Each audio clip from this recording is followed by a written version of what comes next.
I would argue that the fundamental way in which business is being organized is changing, and that there's little companies that seem incredibly unremarkable, like Couchsurfing.com, right? People, if I was in the hotel industry 5, 10 years ago, I know people would come to my site, they'd get a hotel, that was that, I'd get my money. And all of a sudden, there's Couchsurfing where people can, there's hundreds of thousands of people who open up their spare bedrooms, their spare couches, their air mattresses, what have you, and allow people to basically crash at their place. So if you're in the hotel business, right, and this is completely free, no one's making a penny off this. There's not even ads on the site. But if you're in the hotel industry and you're saying, well, like, okay, that's nice, kumbaya, and all of a sudden it's going to be affecting your bottom line, then it's a force that you need to understand. And if you leave here with nothing else, and I really mean this, think about the power of that cat. It seems incredibly chaotic. It seems incredibly silly. And yet, look at the revenues in the entertainment business. I mean, they're scrambling. What if you're NBC and ABC right now? What are you going to be doing about this force? And this force, when we talked about the pre-existing network of the Quakers, there's now a pre-existing network of the internet, that all these companies are being able to, start on top of the internet that are changing things around. It's interesting because the military guys have been really the ones who have been the most into it, and especially special forces. So the military is interesting because on a micro level, you want some level of hierarchy, right? So I was actually, quick story, over the summer I was following Milana around. Everyone know Milana? Yet? Wave high. Milana's amazing. She, amongst many other things, she's also an ER doc. So for another project I'm working on, I followed her around for several days at the San Francisco emergency room. And at the emergency room, I don't know if you disagree, Milana, but you basically run the show. She's wearing her scrubs. She's telling people what to do. Basically life and death kind of situations. And everything comes down to Milana. Every decision, basically, Milana needs to approve. There's 2 ER docs who are in charge. But when you look at the system from a more global perspective, the emergency response in San Francisco, for example, Milana is also in charge of that.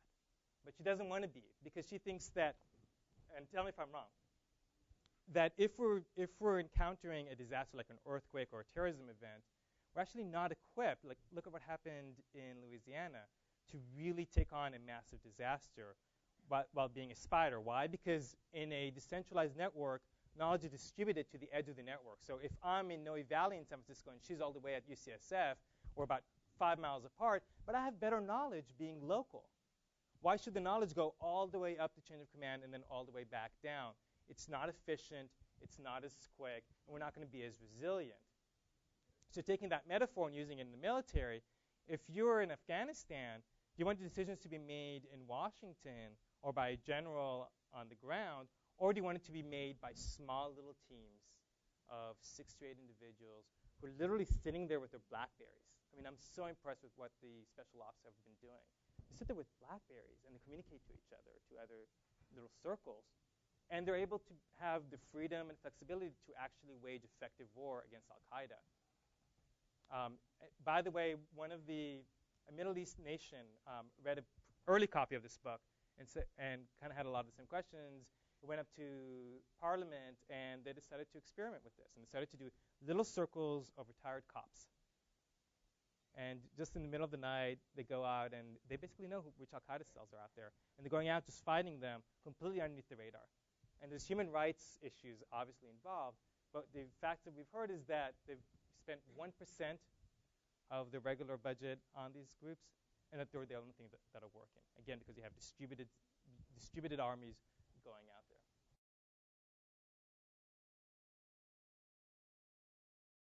You can't, and that's the beauty of it. I mean, you can only do it based on ideology. So Wikipedia, I can go on Wikipedia right now. There's a guy who I followed, and this is in the book, was a vandal. He must have been a 14-year-old guy. And he goes to all these sites, right? Like he went to the Inca site, and he erased it all and says, the Incas were man-eating rats.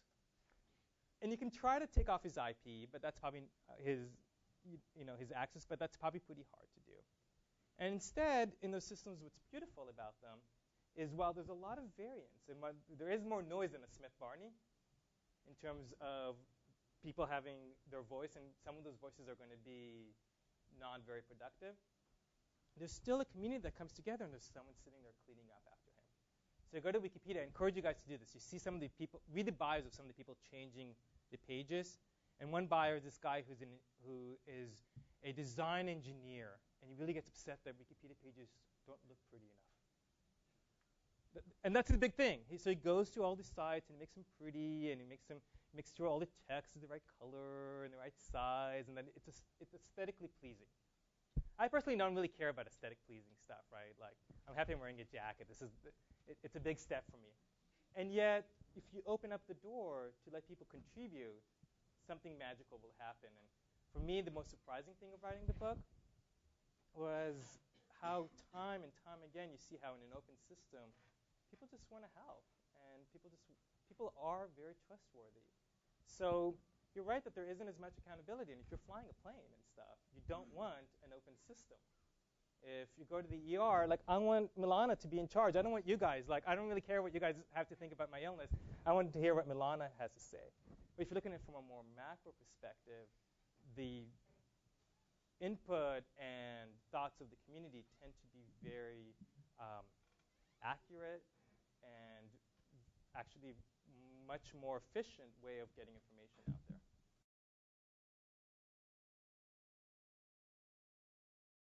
I think it's a challenge. I think you can do it with, for example, with GM. They were able to shift somewhat with their NUMI plan, so there are ways you can change from within the organization.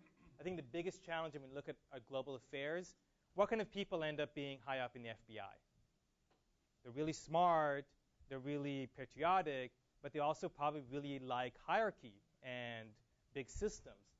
So they're not going to be thinking when they're fighting Al-Qaeda, they're not going to be thinking about messy, ambiguous environments. I think the GSB, what's so great about it is that you guys, and I'm not trying to suck up, but you guys really do get trained in both modalities.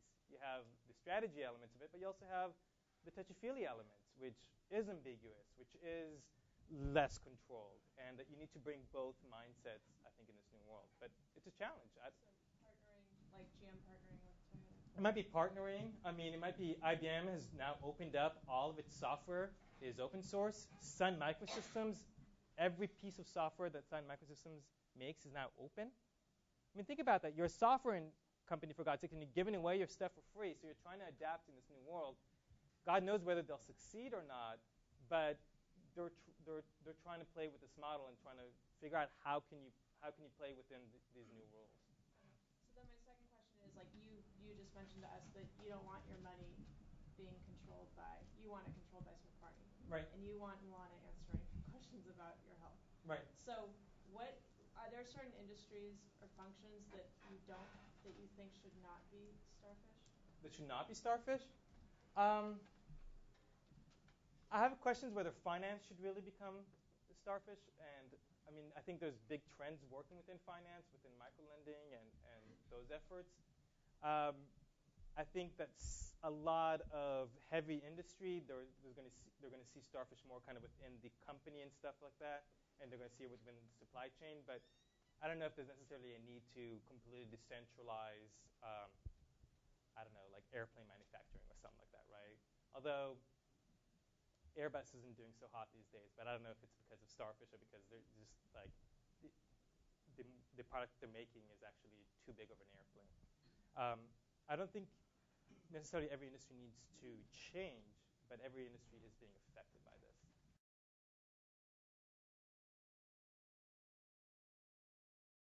Profit. I think the worst thing that Wikipedia did 2 or 3 months ago is they had a huge fundraiser, and they want to get, I don't know if they want to get more staff, and so like Sun Microsystems was throwing servers at them. The moment that you're going to have a guy who's trying to make a living off Wikipedia, how open is it going to be? The moment that you have a guy who's going to buy Craigslist, what if Craigslist like gets bought out by someone? Will people actually stay within the community, or will we start a new Craigslist ourselves, you know, like Ori's list or your list? But profit is definitely the force. Like if we're looking at evolutionary and there's a shift, I think the shift, on one hand, there's a big demand for community and open standards, and that's a big force decentralizing systems. And there's a force of profit that is completely centralizing systems. And what you're going to get is you're going to get basically things are going to converge towards the mean, as we see time and again in different industries. Like the record industry is right now decentralizing. It's probably going to centralize again once people realize that, hey, I don't want to give away my music for free forever. I want to make some kind of profit around it. Yeah, people have asked this a lot. It's a great question. I was born in Israel, and when I was 9, Israel entered the first war in its history that it didn't win, the Lebanese War. It was going to be a 3-week war. And the reason that Israel, I argue, didn't win this war is because we went into Lebanon, 3 weeks, captured the entire thing, was very easy, but then we created an entire decentralized counterinsurgency against the Lebanese invasion. And what happened, the reason I'm telling you the story about Lebanon is I think the first positive step towards actually eliminating some of the terrorism was when you brought Yasser Arafat, right? A terrorist who had killed a ton of people, but you brought him to the table. And there's a lot of difficulties of like, do you bring Osama bin Laden to the table? Do you bring some of these generals to the table? Do you talk with them? Do you negotiate with them? Do you work within the system itself and try to give them more power? And this hasn't really been done as a strategy, so I don't know exactly how it's going to work, whether it's Southeast Asia or whether in the Middle East. But when we look at historical findings, we see that was really the big poison pill. Hasn't been used that much since 2001 that I've seen.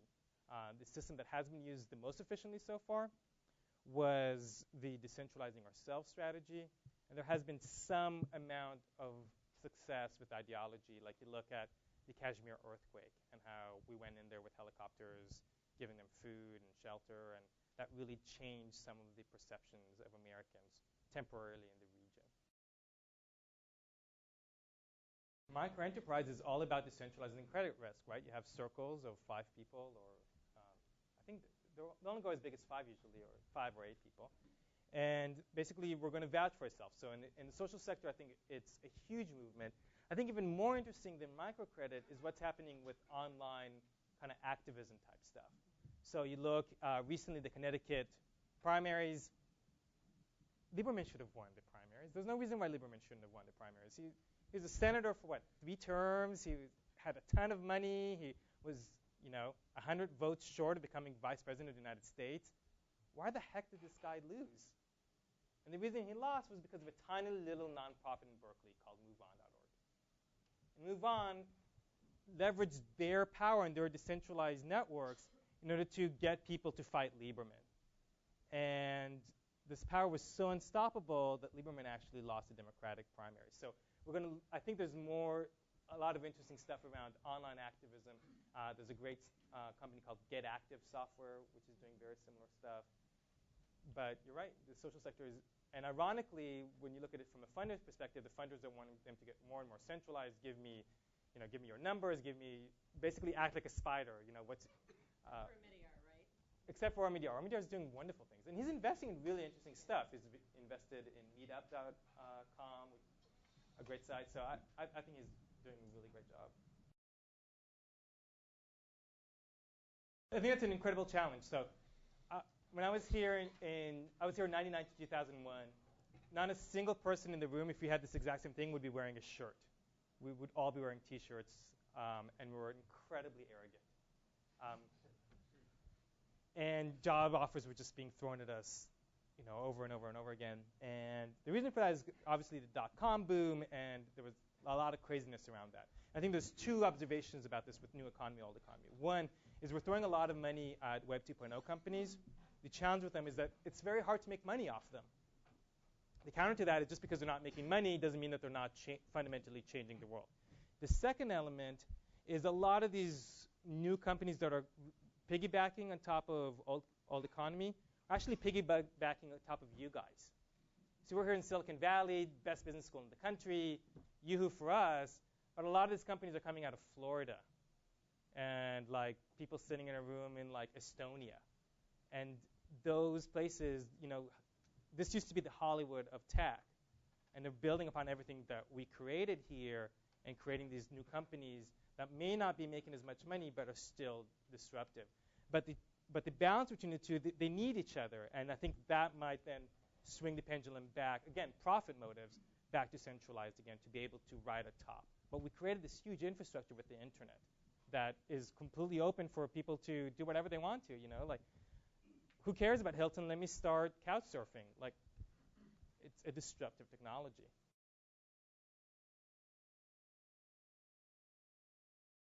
I used to have a Russian friend who said, in Russia, we're all equal, but some people are more equal than others. You're right. I mean, basically, you create complete equality, and you think that an employee-owned company would be more balanced, and it happens a lot of the time. Some of the time, however, someone takes charge, and it really depends on how you structure the company, how you structure your decision making, whether you think about it in terms of circles or departments. So, but you're right. That's been a force for the last 100 years that really has changed a lot of companies and brought, oftentimes very successfully, brought more voices to the table, which is a very Starfish principle, can be very useful when everyone has kind of a stake in it. But still, if you have unequal resources, someone's going to rise to the top, right? And you're going to start having, like, if we're all doing Wikipedia pages together, then it's very easy to collaborate. But if you're making money off a wiki page and I'm not, then all of a sudden, I don't know how much I want to collaborate, and it's going to become more of a spider.